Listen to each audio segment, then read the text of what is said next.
Today on Pgtv News, schools in Polk County will be delayed by 2 weeks. We have the details on what will be required for your student to get back in the classroom.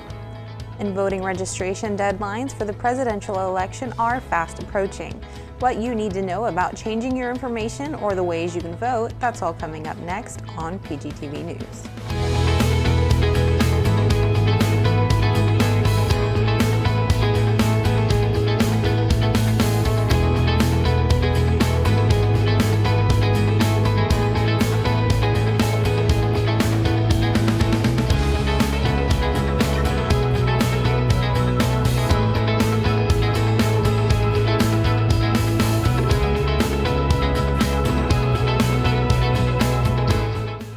Welcome to Pgtv News. I'm Stephen Barnes. And I'm Tina Mann.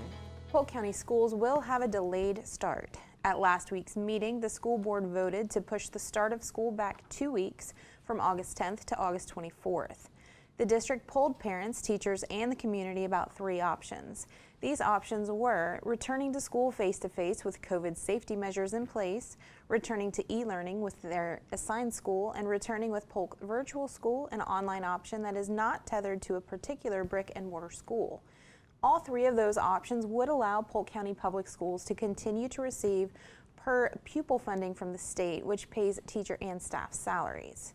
Florida Virtual School is also an option for parents, but the district would not receive the per pupil funding for that. The American Academy of Pediatrics, the American Federations of Teachers, the National Education Association, and the School Superintendents Associations issued a joint statement affirming the value of in-person learning and committing to do everything they can to meet that goal, but calling for science and community circumstances to guide decision-making. To keep up on the latest changes, visit polkschoolsfl.com/reopening. Well, we kind of touched on this last show about the importance of kids being able to learn the way that they best learn. And I think it's important to note, we didn't mention in the story, but one of the things, if you choose to do distance learning at the beginning of school, they're just asking that you commit quarterly. And they're working on providing seamless transitioning back into the schools. So if a parent feels more comfortable for that first quarter, that first 9 weeks, having their child still distance learn, then as of the second 9 week, they can actually transfer into regular school, which for me as a parent, that's a relief because I really feel like now I have an option to maybe keep my kids safe for a little bit, see how it goes, and then have them go back. Well, and that's going to be a big factor as well is, the parents' situation, as more parents start back to work and having their kids at home maybe won't be an option. The in-school option might start to look really, really enticing. No, it already looks enticing, but at the same time, I have to keep my family safe. Yeah, yep.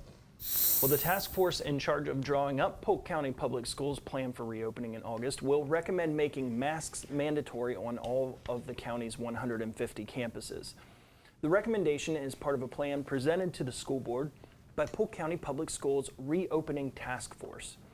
When an infected person has been in a school building, the Centers for Disease Control and Prevention guidelines include coordinating with local health officials, dismissing students and staff for 2 to 5 days with the possibility to extend, canceling extracurricular activities during that time, discouraging staff, students, and their families from gathering or socializing anywhere, communicating with the school staff, parents, and students, cleaning and disinfecting thoroughly, implementing strategies to continue education, including e-learning, and ensuring continuity of meals programs. There's obviously a lot of factors that go into reopening the school. It's not just, well, do the parents want to do it? Do the teachers want to do it? There's a lot of this kind of back-end pre-planning that has to happen as well. So much pre-planning. So I encourage people to be patient with these schools and with the school board because they're having to come up with all of these options without the years to plan for them. Yeah, that it's really people contingency plans. Right. It's contingency plans for what could happen. Right. And in all truthfulness, right now, the way the numbers look, if they were to continue this way, what would likely happen? Right. So, yeah, certainly not an easy task for this task force. Foreign students attending higher institution schools in Polk County will be allowed to finish out their degrees.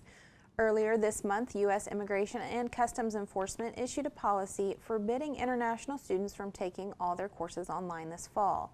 New visas would not have been issued to students at schools planning to provide all classes online, which includes Harvard. Students already in the U.S. would have faced deportation if they didn't transfer schools or leave the country voluntarily. Immigration officials issued a policy last week reversing earlier guidelines from March 13th, telling colleges that limits around online education would be suspended during the pandemic. After 8 federal lawsuits were filed and more than 200 universities opposed the policy, the federal administration rescinded the policy. Immigration officials said that the rule was consistent with existing law barring international students from taking classes entirely online. Federal officials said they were providing leniency by allowing students to keep their visas even if they study online from abroad. This is only fair. I mean, this is only fair. There's a consideration from the economic standpoint that if you don't allow these students to attend online, we're losing those tax dollars and the education dollars and things like that to the colleges to begin with, much less these kids have worked hard to get visas to come here. Yeah, absolutely. Yeah, it's not a good situation for anybody, so trying to figure it all out. It's a difficult task, for sure. The deadline to register to vote in Florida primary is fast approaching. Regardless of party affiliation, all voters may vote in the August 18th primary election. All voters may vote in the August 18th primary election. However, Florida is a closed primary state. This means that only registered Democrats may vote for Democratic candidates, and only registered Republicans may vote for Republican candidates. Registered voters with no party affiliation or with minor party affiliation are eligible to vote in nonpartisan and universal primary contests. Polk County residents who are not registered to vote but would like to participate in the August 18th primary election have until July 20th to submit their completed voter registration form to the elections headquarters in Bartow or at the Operations Center in Winter Haven. There are 3 ways to vote in Polk County: by mail, at your precinct, or early in person.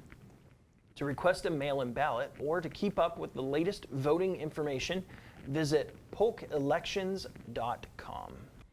Voting is always incredibly important, and I think it's important to remind people that not only are they voting in their primary elections for August 18th, is that there's other elections happening, such as the school board elections, that people really need to pay attention to. Yep. Pay attention to how the candidates are responding to this pandemic, the potential candidates, and make sure that you do your research. Yeah, I mean, everybody focuses on the national, the national elections, the congressional seats and Senate and all that stuff, but truthfully, your local ordinances that are on the, amendments that are on the voting ballots, as well as local elections. Things that impact us every day very directly. Yeah, absolutely.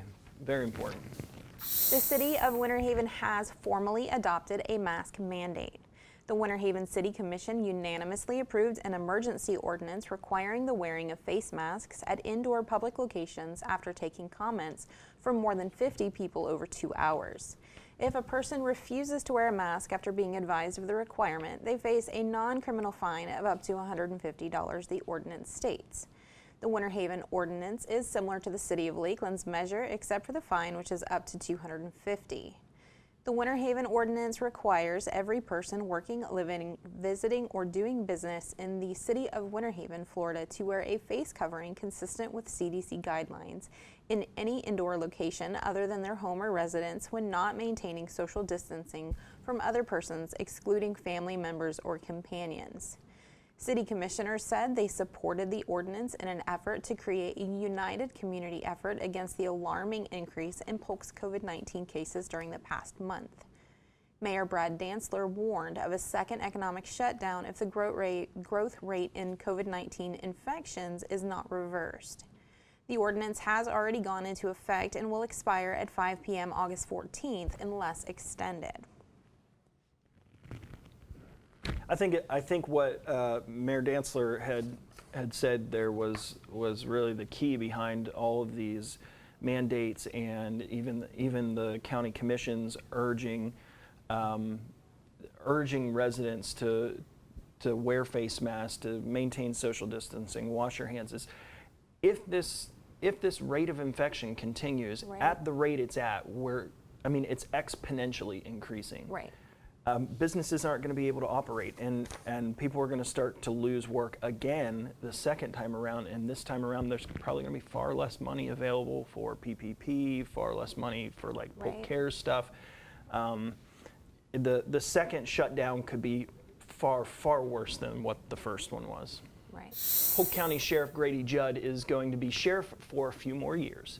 The sheriff's office sent out an e-newsletter notifying residents that Judd will remain in the position until at least the next election in 2024. According to Judd's letter, due to nobody qualifying to run against me this fall, I have been officially reelected as sheriff of Polk County. Judd began his career at the sheriff's office in 1972 as a dispatcher before transferring to the patrol division 2 years later.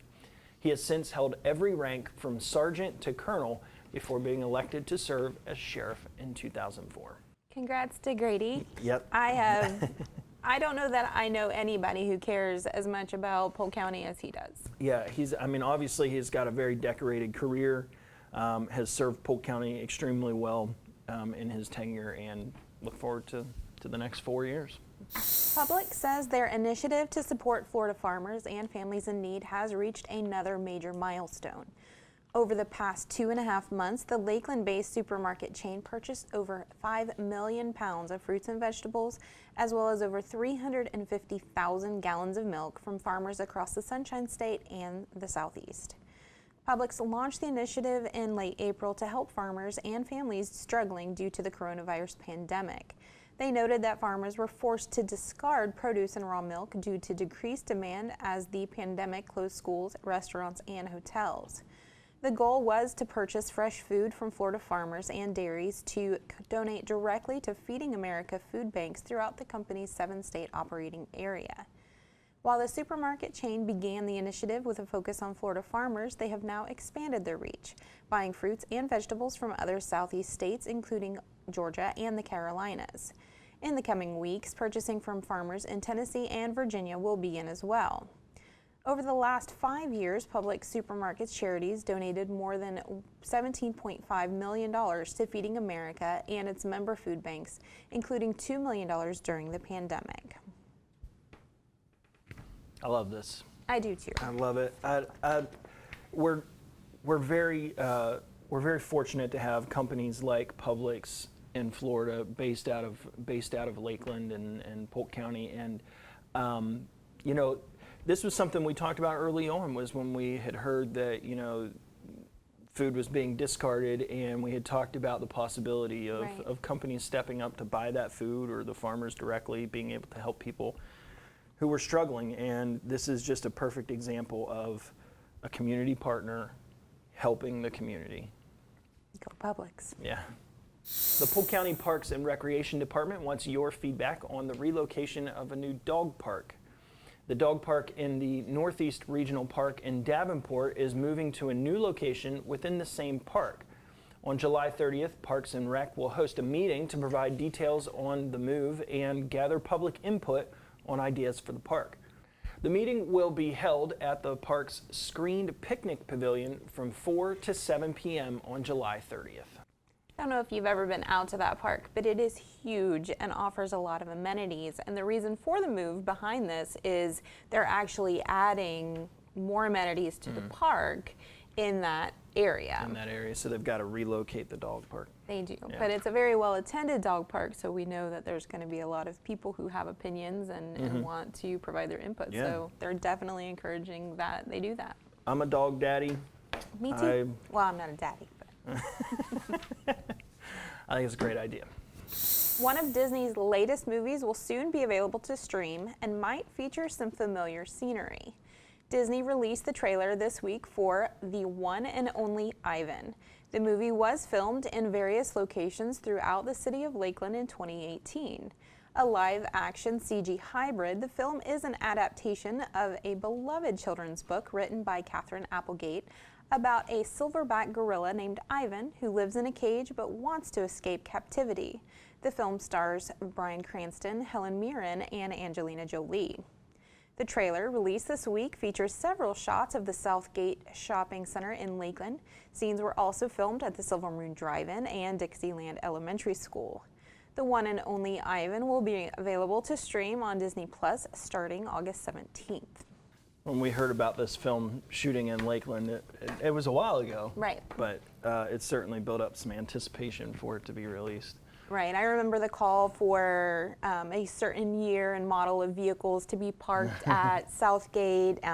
They were trying to find people who own models of that type to go at a certain time, and it was kind of neat because, you know, it's been a while since we've had that large of a movie scale production here in Polk County, so people got to kind of see behind the scenes what was happening. Yeah. Exciting stuff. Well, thanks for watching PGTV News. The board review is coming up, but first, as devastating as it can be to watch a loved one fall to Alzheimer's, one man transforms his home to take his mom back in time. Take a look at this.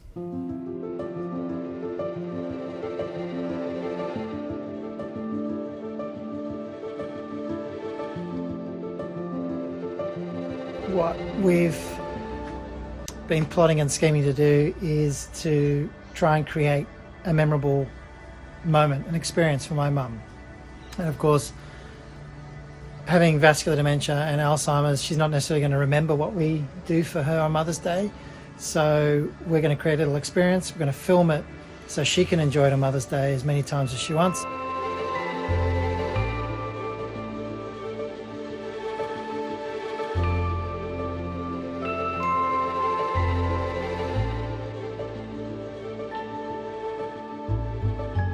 One of my favourite memories as a kid is my mum and dad used to take me down to the big Sydney Aquarium twice a year. We'd sit there all day long with a packed lunch and we would just marvel at the aquarium displays.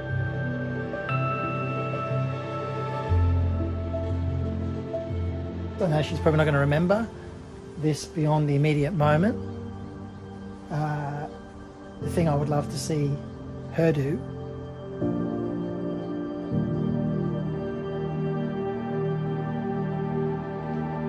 is smile.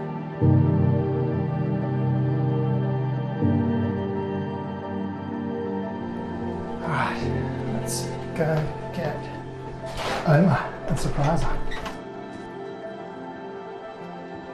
Yoo-hoo! Hoo-hoo! Hello! Hey, darling. I've got a little surprise for you outside. I've got a little surprise for you. Oh. All right. Hang on a second. Let me help you. Looks beautiful. Oh. There you go, madam. Oh, a little blanket. When I was a little kid, Yeah. you and Dad used to take me down to the big aquarium in Sydney. Oh. Keep watching the windows. Rightio, guys, open up the curtains. Happy Mother's Day!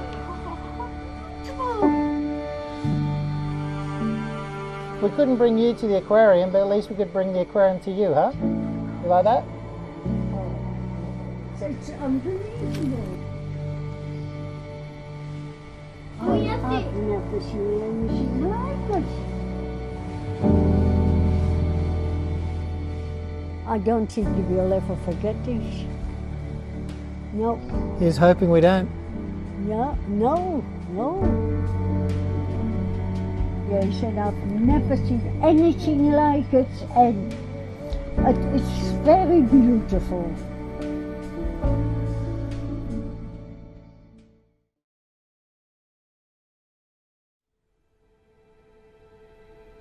I am what hunger looks like in America. I am an 8-year-old girl who's not excited for the last day of school. Because this may be the last time I'll have lunch. Till September.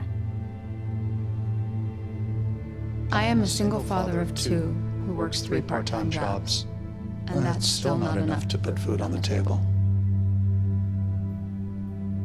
I am a 16-year-old boy who just got my first job to help feed my little sisters. I was created by artificial intelligence from faces of the 1 in 8 Americans who struggle with hunger. People you pass by every day but never knew they were hungry.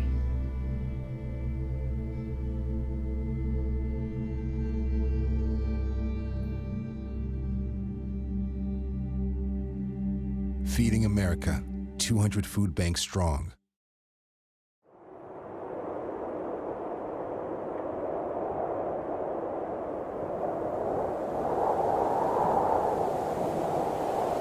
I remember a lifetime ago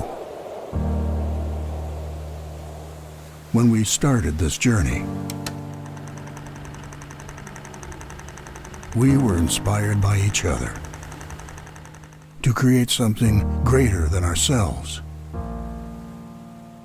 and achieve so much together. A place to feel alive, to discover who we are, and ensure what always was will always be. Those days when we walked softly and honored our past, when he saved a nation and they saved the world. When he stood for this and she sat for that. When she captured our hearts and he captured our souls. When we were divided. United 93, do you still hear Cleveland? And we were united. He lifted our spirits. We aimed higher and never stopped looking up.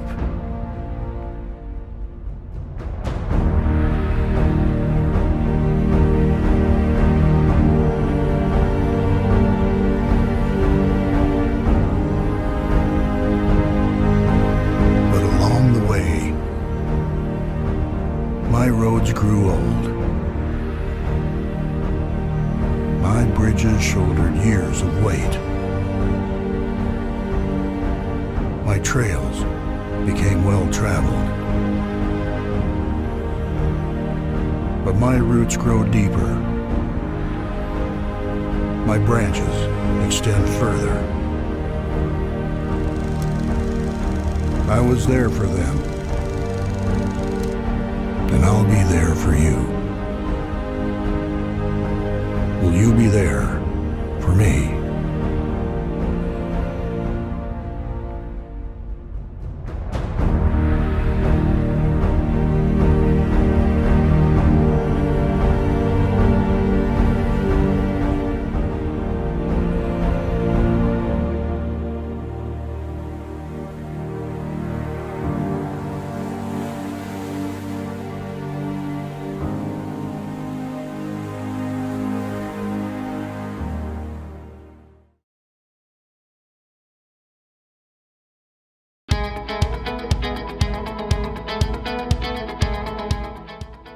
Welcome to the Board Review with news about your county government. I'm your host, Tricia Pichette. Today you'll learn about County Commission actions from the July 7th, 2020 board meeting. In an ongoing effort to help prevent the spread of COVID-19, the board approved a resolution Tuesday that strongly encourages the public to wear cloth face coverings and follow CDC guidelines. The board adopted a series of tentative rate resolutions for the 2020-2021 fiscal year. The tentative rates will appear on the residents' Truth in Millage, or TRIM, notices sent by mail in August. The rates posted on the TRIM notice are the maximum amount that the county can adopt for the 2020-2021 fiscal year. The board adopted for 2019-2020 a residential waste program services resolution setting the waste and recycling collection and disposal rates, street lighting assessments, fire services non-ad valorem assessments, the assessment roll for nuisance abatement liens to be collected on tax bills, excessive bulk waste assessments, and utilities municipal service benefit, or MSBU fees for Skyview, East Bimini Bay, and Island West Club. A right-of-way agreement between the county and Richard Samuel Higgins was approved Tuesday for the purchase of the property in conjunction with Galloway Road at Sleepy Hill intersection improvement project. The purchase of the property will cost about $285,000. The board approved the annual budgets of Alafaya Preserve, Estonia, Cypress Park Estates, Davenport Road South, Donaldson Knoll, Forest Lake, Golden Lakes, Hammock Lake Reserve, and Lucerne Park Community Development Districts. The Phase 3 plat for Hunter's Crossing was given conditional approval by the board Tuesday. The board also set a hearing for 9 a.m. July 21, 2020, to consider a request to vacate a portion of platted and maintained right-of-way as shown on the map of E.D. Greenfield's Michigan Lakeside Park and currently known as Edison Road. An expenditure of $112,000 was approved by the board to settle a workman's comp claim by Jay Schwartz, who was injured while performing his job in 2018. 3 parks maintenance caretaker positions were approved, along with equipment purchases and operating expenses for the maintenance and operation of Poinciana Community Park. The board approval included a $75,150 one-time expense and a recurring expense of more than $300,000. The board also held several public hearings on a variety of items. Those items up for consideration included: in a 4-to-1 vote by the board, a small-scale comprehensive plan amendment and associated ordinance was approved to change the future land use designation from residential low 4X to residential medium X in the transit supportive development area and in the Ronald Reagan selected area plan. In another 4-to-1 vote, the board voted in this case to deny a small-scale comprehensive plan amendment and associated ordinance to change the future land use designation from Business Park Center 1 to residential low in the urban growth area. A large-scale comprehensive plan map amendment to change the future land use designation from residential low 1X to residential high X in the transit supportive development area and US 27 North selected area plan on about 95 acres was approved. A large-scale comprehensive plan amendment to change the future land use designation on about 79 acres from agricultural residential rural in the rural development area to residential low in the urban growth area also was approved. A small-scale comprehensive plan amendment and associated ordinance was approved to change the future land use designation from Neighborhood Activity Center X to residential medium in the transit supported development area and in the Ronald Reagan selected area plan. A large-scale comprehensive plan map amendment to change the future land use designation from residential low 4X to residential medium X in the transit supportive development area and in the Ronald Reagan selected area plan on about 14 acres was approved Tuesday. The board denied Hunt Construction Group its request for an alternative impact fee calculation, but if the company wishes to refile its request within 30 days, the board will agree to waive the filing fee. The board also denied the appeal of its approval of First to Aid EMS Inc.'s application for a Type G ALS Interfacility Transport Service Certificate of Public Convenience and Necessity. Well, that wraps up this edition of the Board Review. To keep current with programs and progress in the county, visit us online at polk-county.net or follow us on Facebook and Twitter. We encourage you to watch the next scheduled board meeting at 9 a.m. Tuesday, July 21st, 2020. I'm Tricia Pichette, and thank you for watching.